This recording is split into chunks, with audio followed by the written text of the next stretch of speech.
Well, hello, friends. We are excited to have our second round of Pontificating Potter with the Pastors. And today we're going to be talking about grief in the Harry Potter series.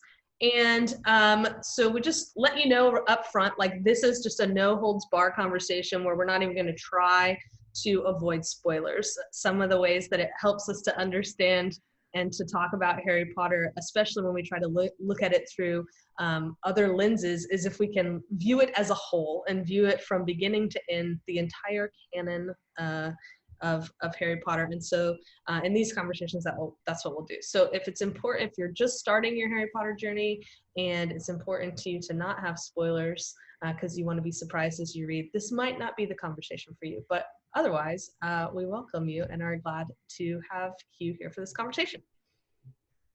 Yeah, we're super glad you're here. One of the reasons that we wanted to talk about, we wanted to have this conversation that is about grief and trauma and healing is because of everything that's going on in the world around us, right? The grief that we've all experienced during this pandemic of losing things, and some of us losing loved ones and not being able to grieve those things in the usual ways. And the trauma that has been experienced by whole communities, especially Black communities of color, that this uprising is now happening about. So we're seeing all of these things play out. And so we wanted to talk about that. But we also wanted to bring in an expert special guest. And so if you don't know, this is Caroline Sweat Eldridge. Caroline is a licensed professional therapist at Memorial Heights Counseling, her practice here in Houston. And so she is joining us today. And Caroline, I wondered if you'd just start out by telling us why you love Harry Potter. Sure. First of all, thank you so much for calling me an expert. That's new. And that feels really nice. Are you an expert therapist or are you an expert in Harry Potter, or both? Or both. I'm going to say I'm just a very passionate human who loves mental health and loves Harry Potter. So I claim no expertness. But, you know, I feel like I'm of the generation that feels kind of like we grew up with Harry Potter. I started reading Harry Potter around the same age that Harry Potter was in the books, and then grew up with him throughout my teen years. And it was really this, this really inspiring and exciting and interesting story for someone to grow up alongside me in that way. And it was rich and it's fun, and it's just fun to be part of a fandom, and it's fun to, identify with a house and all that. I'm Ravenclaw forever, but I returned to the books as an adult after a few, like last year. And that's of course after I became a counselor. And all of a sudden I saw all sorts of things there that I did not remember from when I was reading them as a teen. And there's all sorts of really wonderful mental health stuff in there. There's some really powerful depictions of depression and PTSD and grief and loss, and so many just powerful human experiences that resonated with me as an adult in a completely different way than it did as a teen. So clearly very pro Harry Potter in this house for sure. Ours too. My house, we're very pro.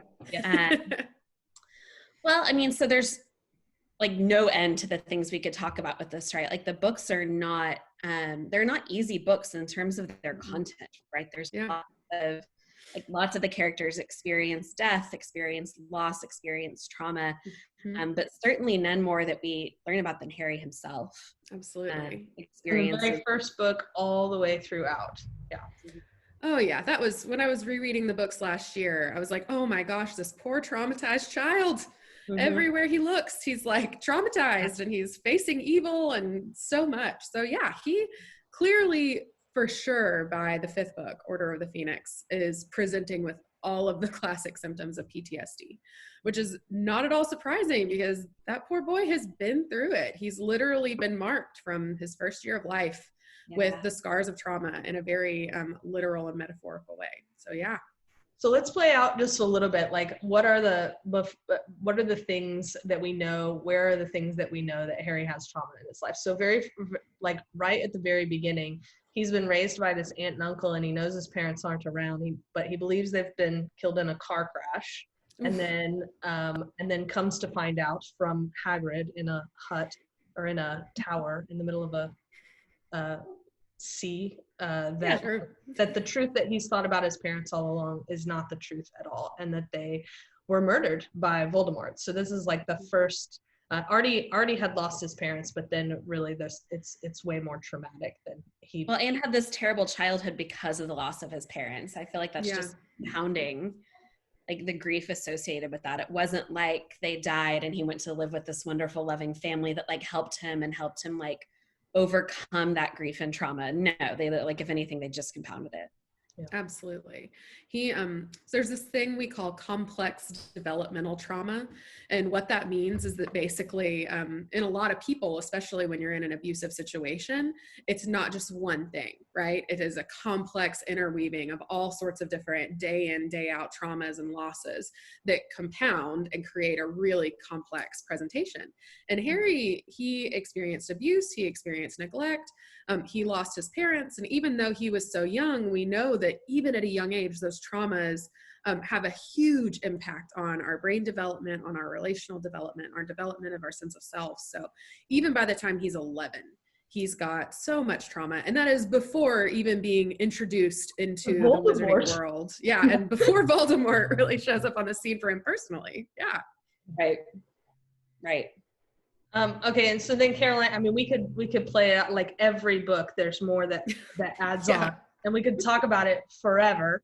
But let's go ahead and skip forward. So at the very end of the Goblet of Fire, Harry has this traumatic experience, and he witnesses the death, the murder again of Cedric Diggory, and then the book ends very quickly after that. And so we don't really see it wrapped up. I mean, there's more things that happen, but it's not, it's probably the least book that's tied up in a bow at the end, I think, probably, yeah. And then we start back up with Order of the Phoenix. And so you actually, just hearing you describe Harry as having PTSD in that book, that was my least favorite book for a long time. Me too. I missed that on like the first, however many reads through it. And I just thought, oh, he's so angsty and he's just really hard to deal with in this book. And you see so much of what's going on in his mind.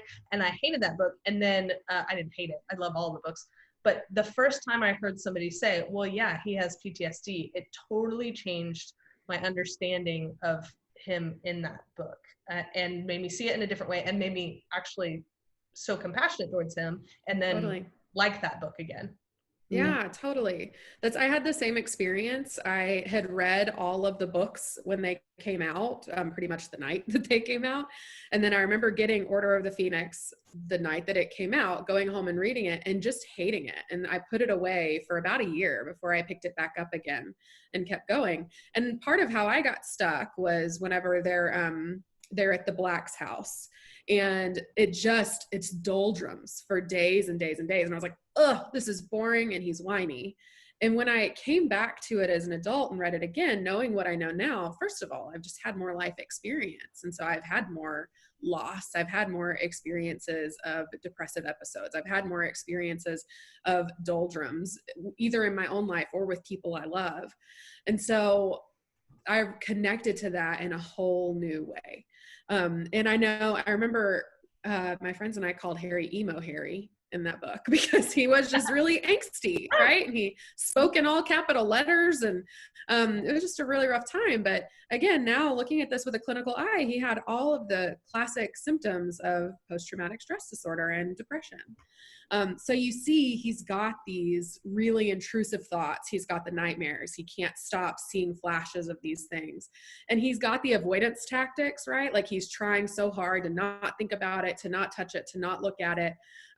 The anger, the disconnection from his friends, the action over process. Like he can't sit with his feelings for a second and said, I've got to save the day. I've got to fix this. I've got to do that.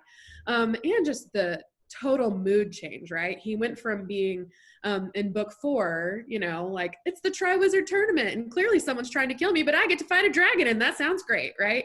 He goes from that to this very real understanding. And I think in some ways, the first 4 books, he's enchanted and enamored with the wizarding world, and it all feels very like new and shiny and fun and interesting and a dream.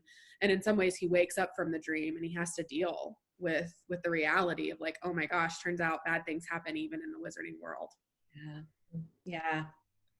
I hadn't really thought about that he probably, like, part of what is so shocking is that it did seem like this wonderful place that was so different from his childhood, that was so miserable. And then to have it just have something so terrible happen must have been even more jolting than it might have been to somebody who had known their whole life they were a wizard and had known about the first Wizarding War and all of that kind of thing. I mean, not that it wouldn't be traumatic either way, but that it would have been such a jolt to him to see how bad it could be. It's not just the shine wearing off, right? Like, like there's actual horrible stuff that goes on. Totally.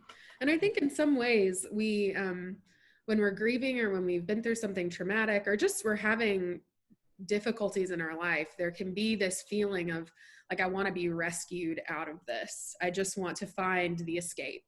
And I think in some ways that's how Harry viewed this, right? Like he lived in an abusive household. He had all these horrible things. Then all of a sudden a giant wizard shows up on his doorstep and is like, you're the chosen one. Here's your wand. Let's go.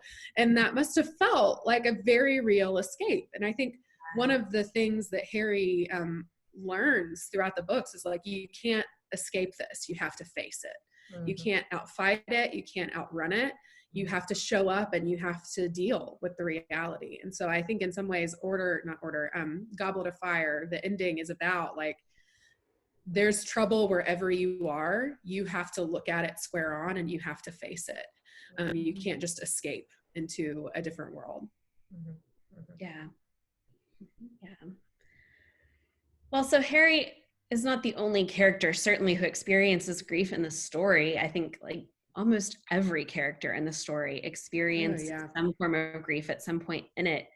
But the characters that Harry connects with, gosh, especially in Order of the Phoenix, they all deal with their grief in really different ways. Totally. And really, even the adults, right, deal with their grief in really different ways. So Order of the Phoenix is the first time Harry can see the Thestrals. Yeah. Right? The first time he learns that the wagons aren't pulling themselves. And the only other kid he talks to who can see them is Luna. There are 3 kids that can see them. So, and I can't remember what Neville can see them too, right? Neville can see them, Luna can see them, and then some kid that I can't remember his name. That's like a random person that doesn't matter for the story or this conversation. But yeah, so he starts to, I think connect with other people who have experienced similar grief, particularly with Luna. Yeah. But he also really longs for this connection with Dumbledore, who has been his sort of mentor. Yeah. And like in that book and movie, Dumbledore really pushes Harry off to at a distance and really punishes Harry. Mm-hmm. He's not meaning to. He thinks he's helping, right? In the end, he says, I thought I could protect you. Mm-hmm. Yeah. But he wasn't really protecting him. And some of that is just Dumbledore's own grief. He has this history with his sister and losing her and being able to protect her. Who he believed his closeness with was like the reason she died, right? Like if he had removed himself, like she would not have died. So Mm-hmm. Yeah. I love Luna as a character. I think she's awesome. Ravenclaw. Yeah. Oh, I love that. Exactly. 2 Ravenclaws on this call is too many. Just kidding. You love us. So Luna is great because she represents in some ways what I would call a secure response, meaning that she can look at the hard thing and stay really grounded. That she doesn't feel like she's got to ignore it. She doesn't over dramatize it. She doesn't get over focused. She instead is just like, yeah, this is a really hard thing and it's real and it happened, but I'm here with you in this. And I think that's such a wonderful lesson for us of how we can respond to people who are grieving. Is often they just need us to show up and be present and validate what they're feeling. And they don't really need a lot more. She doesn't really try to solve things. She doesn't say like, well, have you tried counseling or going to this grief group? Or have you just thought that maybe everything happens for a reason? She just instead, I know, she just instead just sticks with him and is like, yeah, I see him too. And this is really hard. And I love that about her. And that's a very different response from Dumbledore, who takes what I would call a more avoidant approach.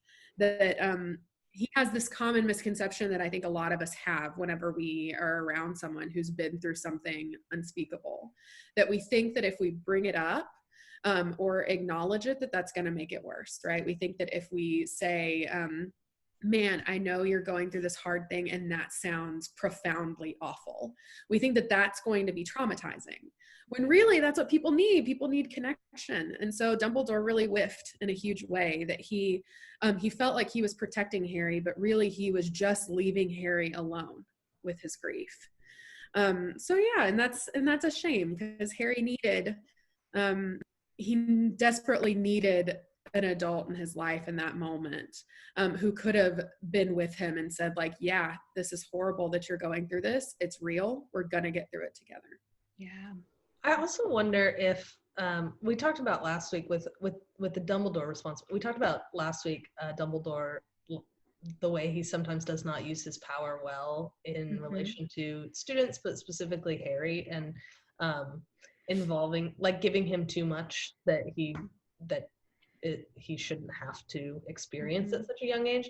And I wonder if part of his pullback too is like a recognition that, like, he had done that, right? So presumably Dumbledore's still fighting the battle the whole time, that during that book, still doing the under the table work, but going, oh, like, maybe it was too much, and so now if I just separate myself from him, it doesn't work. It's not the right response. And every time adults put Harry out of the room and don't let him to be a part of that conversation, that book, it only inflames his irritation on that. But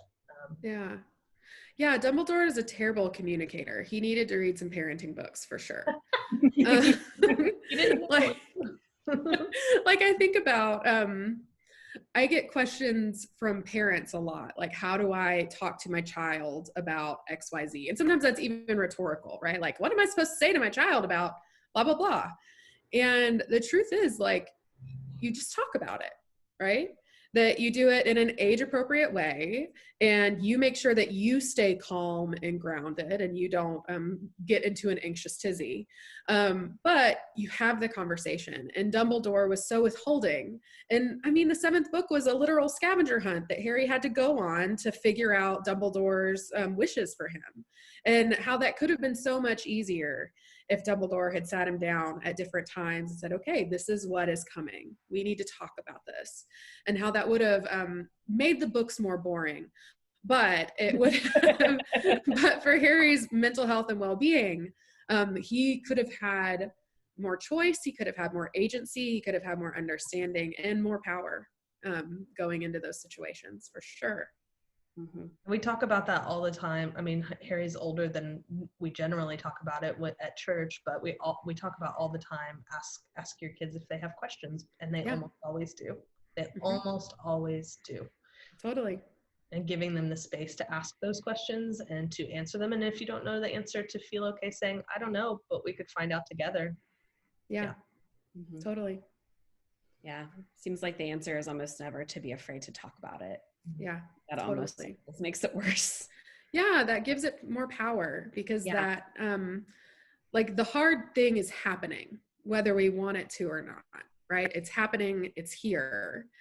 And if we aren't talking about it, the message we're sending is that there's something wrong with you if you have some feelings about this hard thing that's happening. Or, I mean, so much of Order of the Phoenix is just an extended meditation on gaslighting, right? Where Harry is told over and over and over again that what happened to you didn't actually happen to you. You can't believe your eyes. You can't believe your experiences. You need to completely distrust your own feelings and emotions. And again, how empowering and healing it would have been for the adults around Harry to just say, yes, this happened. It is awful. We are with you in this, and we are going to face this awful thing together. And if they had done that, they probably would have gotten the jump on Voldemort. Right. But instead, that collective denial made things so much worse. Yeah. Well, and so that they aren't, like, Dumbledore's not the only adult, right, that Harry talks to about what's going on with him that year.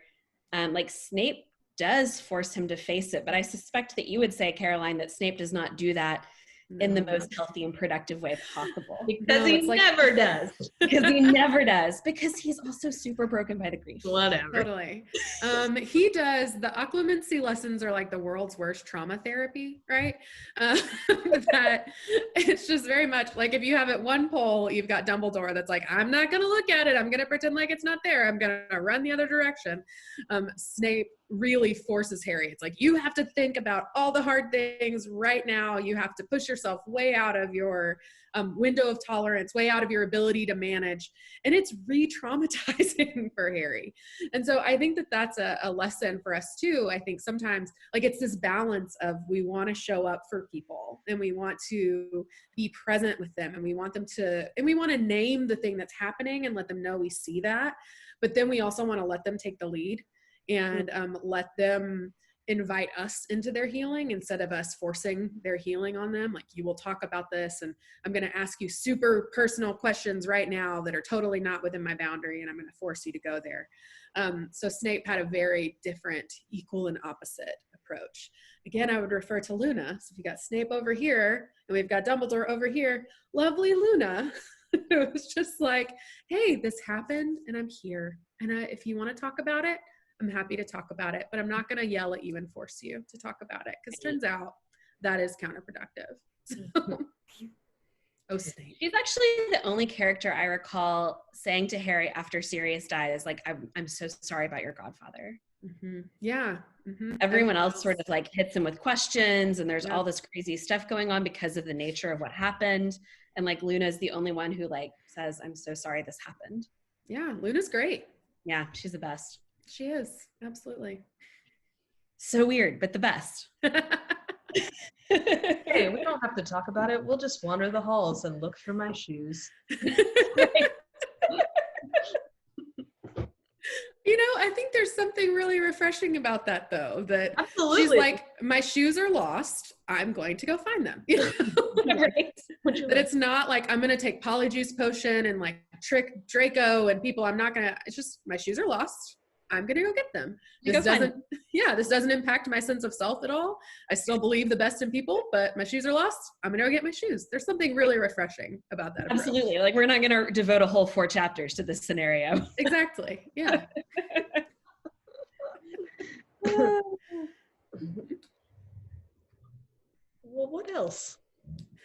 Yeah. So, something, as I was kind of thinking through what trauma and grief and healing looked like in Harry Potter, I thought this really, really interesting juxtaposition came up between Voldemort and Harry. Yeah. That they have some really interesting parallels. They were both orphaned. They were both raised away from the wizarding world. They both dealt with trauma at the hands of their early caregivers. And you can see how they completely went in opposite directions. And so that was something that came up for me, is how healing from trauma is a little bit of choose your own adventure, and that it can go in many different ways, right? But one of those ways is toward post-traumatic healing, post-traumatic growth. That it can be a narrative of overcoming. It can be a narrative of growing and facing the dragons, or it can be a narrative of continuing a cycle of hurt. And so that was something that really stuck out to me, is interesting about how different characters manage trauma and grief in the books. Absolutely. I hadn't really thought about that, even though it's so, like, Voldemort and Harry are so clearly connected and do have such a similar past and such diametrically opposed, you know, presence in the books. Yeah, it's really incredible, like, what the difference is for the two of them. And it'd be so interesting, and we can't necessarily know it, but we can, I guess, speculate on it, on what it was that allowed one of them to go one way and one another. And I mean, who knows, right? But it does seem like, especially toward the end of the books and in the epilogue and what we sort of that has come out about how they turn out later in life, like, Harry really does like grow from his experiences and finds a way to, at least heal in some form and to honor what happened. in his, children's names and stuff like that. Even like you must have healed somewhat to be able to like face that every day, just in the names of children. Like all of them are named after someone who was lost. Yeah, absolutely. Which is, whew, that's a lot. Yeah. I think what is so interesting about the difference between the two is you're talking about the last scenes of the book. I remember when I read Deathly Hallows for the first time, being struck that his ending is that he just becomes an Auror. He's just kind of a normal wizard job, right? Like a good wizard job, but a normal one. And it's very strange for me in some ways that the chosen one ends up just becoming like a normal human being. Not even the seeker of the England Quidditch team, like not even like that kind of. Yeah. But I think that points to the healing in some ways, that for him, part of his healing process was he was able to like forge a really solid sense of self. He was able to make like true meaning out of everything that happened to him. He was able to integrate all those past experiences, accept those losses, and then as a result really lean into his relationships and his connections with others. Clearly one of the major themes of the book is we're all in this together and we can't do it alone. And so I do think that that's interesting, that he got to a point where he no longer had to prove anything about himself. He didn't have to be top dog of the wizarding world. He could just be a husband and a father and an Auror who continued in his life and found meaning and significance through those things. Where if you think about Voldemort, for him, he was constantly trying to prove his history wrong. He couldn't just be a really good wizard. He couldn't just be the top of his class. He couldn't just be like have a above average but normal life. Instead, he had to prove everything that had happened to him wrong. I am the best, most powerful, the strongest. He's always trying to tempt Harry to like, I can lead you to greatness. Absolutely. Absolutely. And I often say that when I meet someone and their defenses are like really powerful, like they come in and they want me to know, like, I don't care what you think, I'm awesome, I'm really strong, that thing that happened to me didn't matter. When I hear those things, my automatic thought is like, oh, sweet, tender baby, right? Like, it's so clear that the higher the defenses, the more pronounced the defenses, like the deeper the tenderness and rawness underneath. And so I think with Voldemort, like literally, if you have to spend your whole life proving that you were the strongest wizard who ever existed, like what does that say about your sense of self? Like, what does that say about your self-concept? That if you're number 2, you're a failure, right?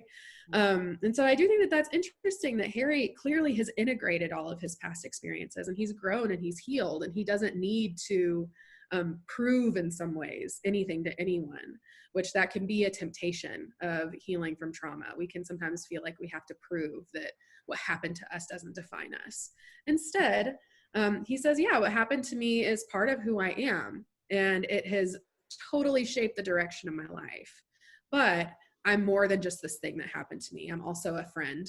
I'm also someone who likes, being an Auror. I'm someone who is a father. I'm someone who is a husband.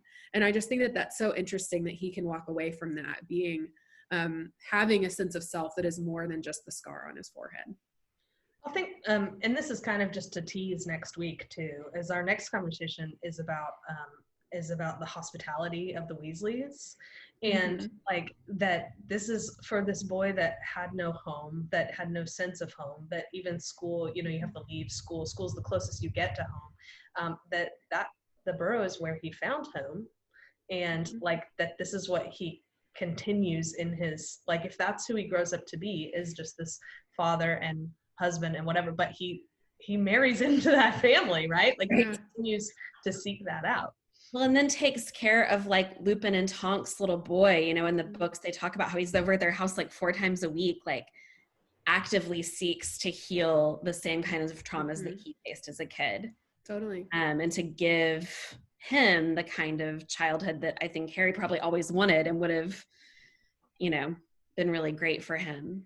And so, yeah, like really breaks, like does not try to continue a cycle of of violence or destruction, but really like seeks healing, not just for himself, but for others. Totally. Mm-hmm. Absolutely. Mm-hmm.